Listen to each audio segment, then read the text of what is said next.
All right, so we had our first match with our new manager, Bruno Saltor, and we played against Liverpool. Now, typically when these two teams meet, it's for something spectacular. But right now, both teams are down in the dump. Liverpool are obviously doing better than Chelsea as of right now, since Chelsea are in the bottom half of the table this late in the season, which is also why Graham Potter was let go. Now, I wasn't expecting too much from Bruno in this first match because he's only had roughly 48 hours, and therefore he's not going to be able to implement everything that he wants to. And I know he also is trying to stick with what we've been doing, because too many changes obviously can be disastrous for any manager coming in, and therefore it did make sense with what he did today in this match. Now, fortunately for us, being Chelsea, Virgil van Dijk was out of this match with an illness. Mohamed Salah was on the bench, so was Trent Alexander-Arnold and Robertson, along with a few other players. And therefore, again, this was not Liverpool's best squad, but they've been playing so many games as well that really Jurgen Klopp has to rest some of these players, because they're looking at maybe making a top four yet.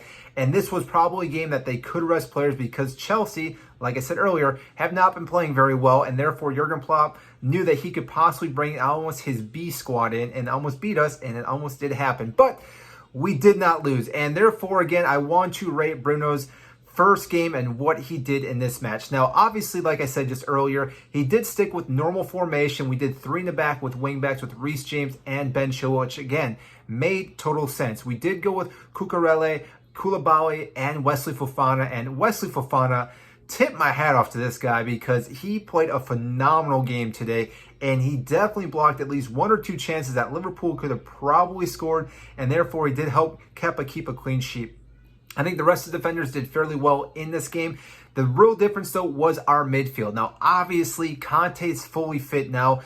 Graham Potter didn't get a full match with him. He got a few minutes under him, but still, when you have Conte at your disposal that's fully fit, which now Bruno does have, you have to stick him into the midfield, and therefore it made sense for us to do Kovacic, Conte, and Enzo playing up top with them, almost that pivoting role in the midfield. And this, again, is going to open up so many chances for our midfield. And on top of that, this also could open up the window for Mason Mount to find his way back into this midfield, because if we do something similar to this again, whether it's Kovacic with Conte and Mason Mount and Enzo somehow gets in there, or we bench Kovacic for a little bit, this again could be a really unique midfield that we could utilize in the future seasons, because I have a feeling this is going to be Kovacic's last season as a Chelsea player, and therefore it might be time to start tinkering around with next season with the players that we currently have. And like I said, that could possibly work, but we still have a lot of games to go yet. On top of that, we did see João Felix and Kai Havertz up top, which again made total sense,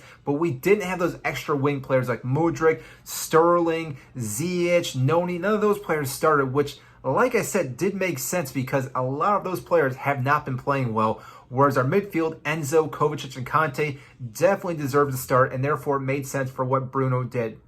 Now, with that, as the game went on, we, like I said, did have our chances. We just could not find the back of the net. And like I said, this is not a manager's issue. This is players' issue, because we've had 3 managers now. We've had Thomas Tuchel. We have Graham Potter. We now have Bruno.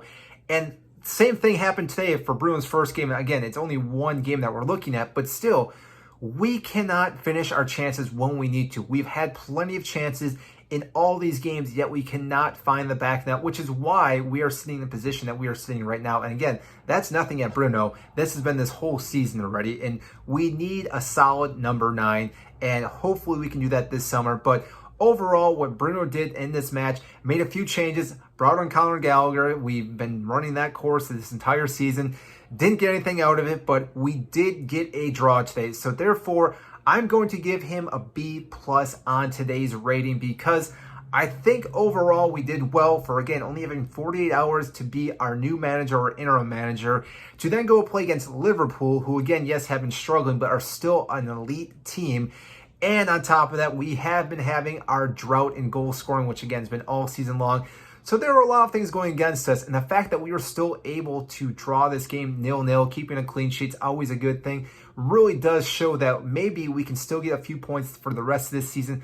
and hopefully maybe make the top 5. I don't know if that's even possible at this point, but if we can somehow make top 5, that would be remarkable for Bruno, and maybe that would give him his edge if he wants to stay as our manager. I obviously understand that we are looking at other managers, Julian Nagelsmann, Poch, and I think there's a few other players, Luis Enrique. So again, some of these other managers, if Bruno can keep doing what he's doing, keep building this momentum, there might be a chance that he may be the guy that we do stick with. Now, again, I'm not saying that's going to be factual right now. It's only been one game. But like I said, to get a draw against Liverpool is a great way to start your managerial career at Chelsea. So that is all I have for you today. If you did enjoy this video, make sure to hit the like button and subscribe down below. I greatly appreciate that. It helps get this video to more and more fans such as yourself. And if you did, comment down below what you think about Bruno, because I want to know what you guys think. So that is it, and I will see you in our next video.